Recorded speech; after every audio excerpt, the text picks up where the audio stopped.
All right, let's dive into a character that I think is fascinating to so many fans, even though she's one of the most like disturbing villains in the Harry Potter world.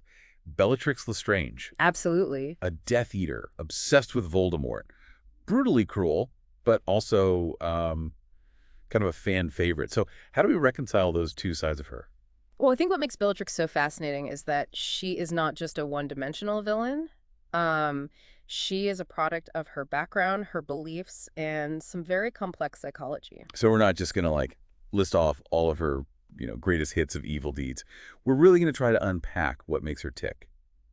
To understand her, we need to go back to her roots, like starting with the Black family. The Black family is practically synonymous with this pure blood mania. Their family motto is toujours pur, which means always pure. So imagine growing up in that environment where blood purity is valued above all else. Yeah, it's like this pressure cooker of prejudice, right? Yeah. You're taught from day one that you're superior just because of your ancestry. Precisely. And that ideology became the foundation of Bellatrix's worldview. But what I think is really interesting is to compare her with Sirius Black, Right, her cousin. her cousin who completely rejected those values. He saw the darkness in his family and chose a different path. It's like they were presented with the same twisted family legacy, Yeah. but went in completely opposite directions. Right. Sirius rebelled, Bellatrix like doubled down. Yeah. It's like, how much of that was nature versus nurture? It's a fascinating question. Did their inherent personalities lead them down these different paths? That Or was it the influence of their upbringing? And then, of course, you also have the influence of Voldemort. Voldemort saw Bellatrix's fanaticism and gave her an outlet for it, a purpose. He was like, hey, you like pure blood supremacy. Well, I'm building a whole movement around it. Exactly. It wasn't just leadership. It was a validation of her deeply ingrained beliefs. Exactly. He became more than just a leader to her. He was almost like this messianic figure fulfilling her family's twisted legacy. But there is something about her devotion to Voldemort that goes beyond just this shared ideology. It's obsessive, Oh, yeah. wouldn't you say? Definitely deeper than just loyalty. I always think about that line she delivers in Order of the Phoenix when she's talking to Harry. She's like, the Dark Lord has in the past entrusted me with his most precious, if he's mistaken, his most faithful. You know she needs him to see her that way. Like, her entire identity hinges on his approval. That line, I think, is so revealing. It suggests a level of emotional dependency that's almost unsettling. Like she's constantly trying to prove herself to him, to earn his love or at least his acknowledgement. Which makes you wonder, is all that cruelty, all that sadism, is that just a desperate bid for his attention? Is she overcompensating for some deep-seated insecurity? That's a compelling theory. It's like she's thinking, look how ruthless I can be, look how devoted I am. Maybe she believes that the more pain she inflicts, the more worthy she'll appear in his eyes. But on the flip side, she might genuinely believe in, the cleansing power of violence. That it's her duty to just purge the world of anyone who doesn't fit into her, like, twisted worldview. Right. Which is a terrifying thought, but it's a possibility. Both interpretations are disturbing, but for different reasons. One suggests a broken psyche seeking validation, while the other points to a true believer utterly convinced of the righteousness of her cause. So which is more disturbing, the desperate need to please or the unshakable belief in evil? Yeah, that's a tough one. To really try to understand her motivations, I think we need to look at some of her most pivotal scenes. What jumps out for you? Well, I think the murder of Sirius Black is a chilling example of her fanaticism. She doesn't just defeat him, she revels in it. That scream of, I killed Sirius Black, aimed right at Harry, sends chills down your spine. It's more than a duel, it's personal. Right. And the fact that he was her own cousin, someone who rejected her family's values so completely, it's like she saw him as the ultimate betrayal. Exactly, and it ties back to the theme of family legacy that we were just talking about. Sirius represents everything that she despises. The blood traitor, the one who dared to break free from the Black family's twisted ideology. So killing Sirius wasn't just about serving Voldemort. It was about purging her family line, eradicating the stain of his rebellion, reinforcing her commitment to blood purity in the most horrific way imaginable. Yes, a truly disturbing act, but rooted in those deeply ingrained beliefs that have been fueling her actions all along. Another scene that I think reveals a lot about her psychology is the torture of Hermione Granger in Deathly Hallows. Ugh, that scene is so hard to watch, but it gives us a fascinating glimpse into her obsession with Voldemort. Remember her reaction when she sees Hermione holding Godric Gryffindor's sword?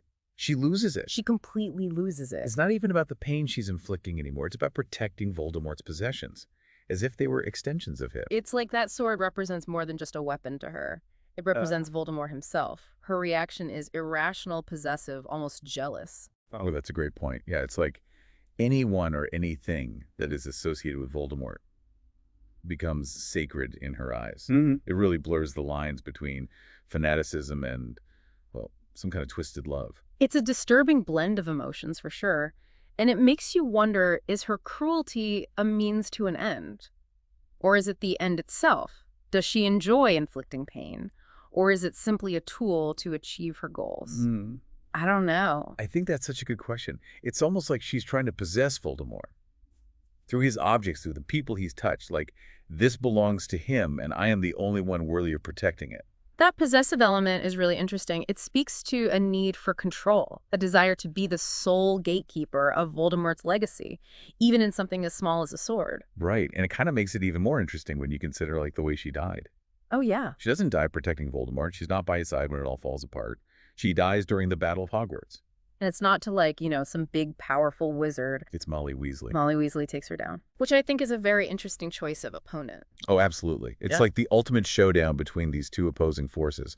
Bellatrix, this embodiment of pure blood, mania, and cruelty, versus Molly, who represents fierce love and the protection of family. It's like this clash between cold, calculated ideology and the raw, instinctual power of a mother defending her loved ones. And love wins. Love wins. It's like this reminder that even the most powerful dark magic can be overcome by something as simple as love. Absolutely. But it also makes me wonder, if she was so loyal to Voldemort, why wasn't she by his side in his final moments? Yeah, why was she off fighting Molly Weasley? Exactly. Maybe in her mind she saw eliminating Molly as a way of protecting the purity of the wizarding world, even as Voldemort was falling. Even though, like, it's over. Yeah, it's like she was so fixated on this idea of this pure society that even the imminent defeat of her leader didn't change her mission. Or maybe she knew deep down it was over, and she just wanted to go out in a blaze of fury, rather than surrendering. So did she die for her cause or for herself? We're left to wonder. But it's that ambiguity, I think, that makes her so fascinating. Even in death, she leaves us with more questions than answers. She's like this puzzle box. And even when you think you've figured her out, there's always another layer to uncover. But even though her motivations might be complex, you can't deny her actions are monstrous. So it brings us to, I think, an interesting question. Why is she such a compelling figure to so many fans? It is a paradox, right? She represents pure, unadulterated evil. She's a stark contrast to this kind of typical good versus evil narrative that we often see. And sometimes I think that kind of unapologetic darkness can be strangely alluring in fiction.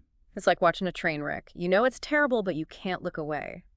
But I think there's more to it than just this morbid fascination with the dark side. I think part of her appeal lies in her complexity. She's not just evil for the sake of being evil. She's a product of her upbringing, her beliefs, her twisted psychology. And trying to understand those factors can be intellectually stimulating. It's like a psychological case study wrapped up in this fictional character. But beyond the intellectual curiosity, I also think there's this cautionary element to her character. Absolutely. Right. She's a walking, talking warning sign about the dangers of unchecked loyalty and prejudice. She shows us what happens when you allow hatred and fanaticism to consume you, to dictate your every action. She's a reminder that blind devotion to ANY ideology, no matter how appealing it may seem, can lead to devastating consequences. Absolutely. So Bellatrix might be a villain, but she's a valuable lesson to us all.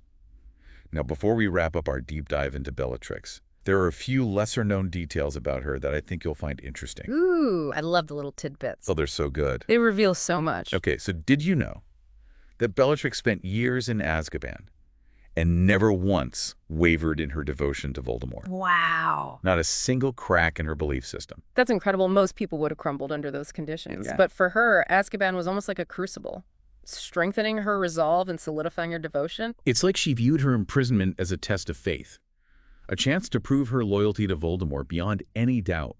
It suggests that her belief in him wasn't just political, it was almost religious in its intensity. Like he became this personal savior to her, her path to redemption in a world that she saw as corrupt and impure.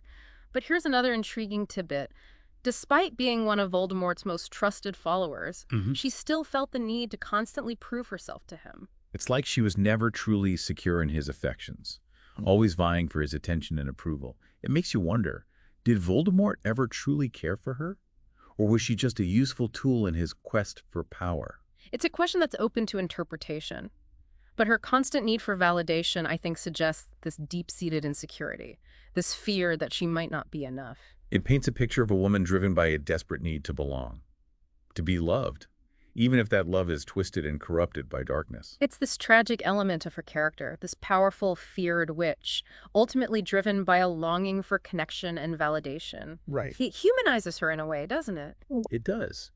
It reminds us that even the most villainous characters have their own desires, their own vulnerabilities. But it also underscores, I think, the danger of seeking fulfillment in the wrong places, of clinging to these toxic ideologies in the hope of finding belonging. Yeah, it's like she traded her soul for a sense of purpose.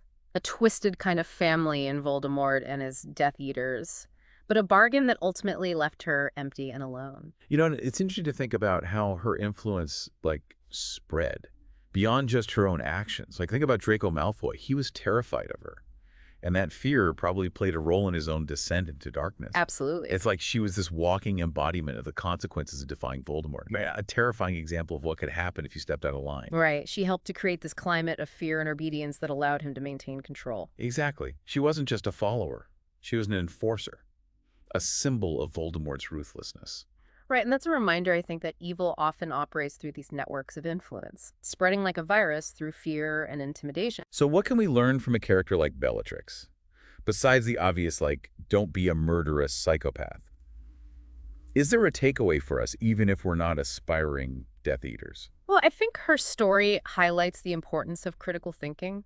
She bought into Voldemort's ideology hook, line, and sinker, never questioning his motives or the consequences of her actions. Blinded by her fanaticism, her desire to belong, her need for validation. Yeah, it's a cautionary tale about the dangers of surrendering your own judgment to someone else, no matter how charismatic or persuasive they might be. Right, you have to be willing to challenge your own beliefs, Oh. to consider different perspectives, and to recognize when someone is trying to manipulate you, whether it's a Dark Lord or just a persuasive politician. They're influencer these days. Or influencer, yeah, exactly. It's about developing that healthy skepticism, questioning authority, and being aware of the subtle ways in which we can be influenced.